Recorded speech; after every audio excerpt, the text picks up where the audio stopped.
On the phone line here this morning, I have a great phone call in. We're going to talk with 35th District Representative Drew MacEwen. Good morning, Drew. Good morning, Jeff. How are you? I'm doing well, thank you. It was great seeing you Monday night at the Alderbrook and got that first win. It's been a while as a handler and judge during that oyster eating contest, but you finally got that win with the walk-up Alex.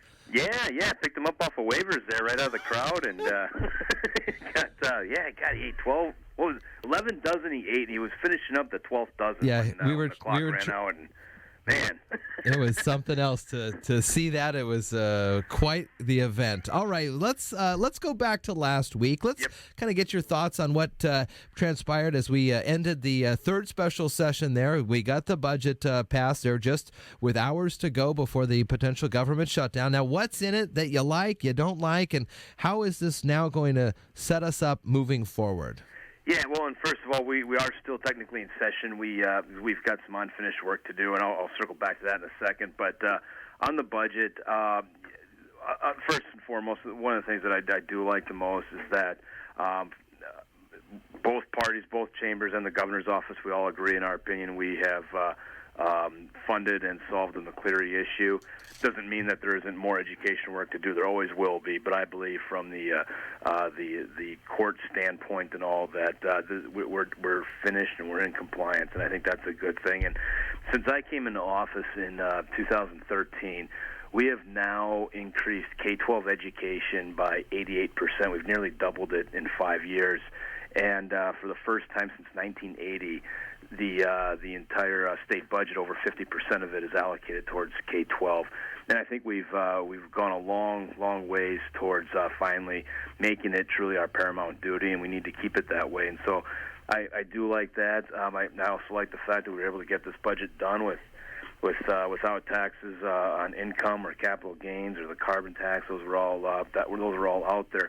There is a property tax that goes up at the state level, but we cap what can be taxed at the local level by school districts. And this was one of the crux of the entire McCleary deal, is that there was an over-reliance on local levies. And so now that is limited to $1.50, and you take the Shelton School District, and I don't recall the exact number off the top of my head. I want to say it's like $4.25 per thousand that the Shelton School District currently taxes. That's going to come down to $1.50. Again, there is an increase on the property tax side, but the districts in the 35th, by and large, are going to see a property tax reduction after next year. And the reason I say after next year, because we did pass back in earlier, God, it seems like years ago, but it was only a few months ago, but we passed the levee cliff extension, and so that allowed local districts to continue to tax at their current rate. And so there's this transition period that we go through next year where everybody across the state is actually going to see a property tax increase, but then, again, locally here, we're going to see a decrease. And I think it's a good compromise. It says that a student that's in Shelton or in Spokane or in downtown Seattle, they're going to receive the same dollars, the same quality education, regardless of where they live, regardless of their zip code, and that is a good thing. So that's a positive.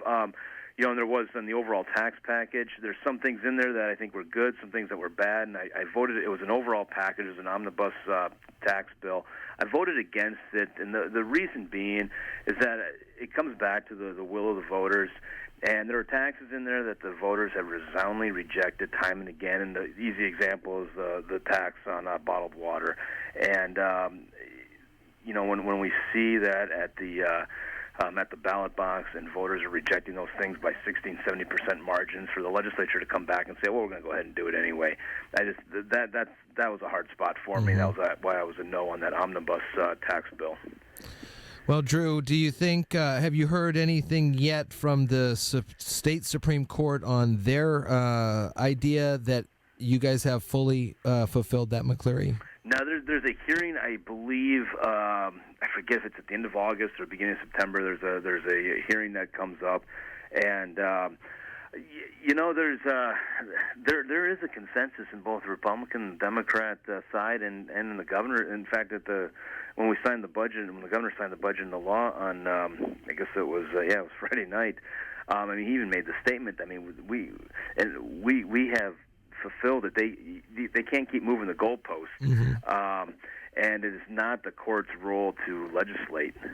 We have, I think, put the parameters on what basic education is, and we have funded it. And now the court could disagree that basic education should be something else. Well, that's a whole other matter, but that's also not their role. I mean, we have three branches of government. Their job is not to legislate. So I hope they don't take that course of action. If they do, I think we're going to see a real showdown between the legislature and the court.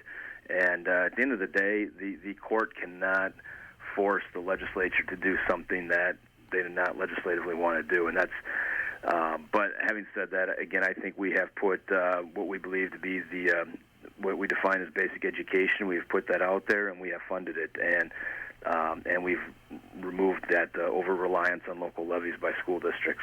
Well, over 5 years and an 88% increase. That is a pretty impressive number there for funding state education.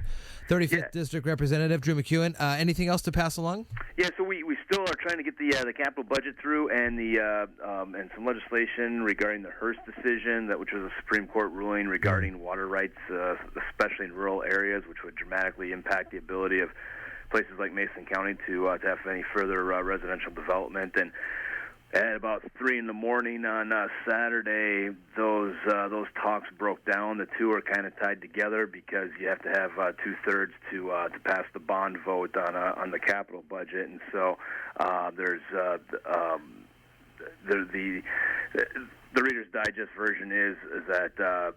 Those of us representing rural areas, we're not going to let a capital budget go through without fixing the Hearst decision, which is vital to the rural areas. And so we had a deal, and it kind of fell apart there in the wee hours of the morning. And I suspect we'll go back into Olympia, possibly tomorrow or early next week. And I think we'll have 3 votes, one dealing with the Hearst decision. That'll clear that up. The way this will work, it's actually quite choreographed.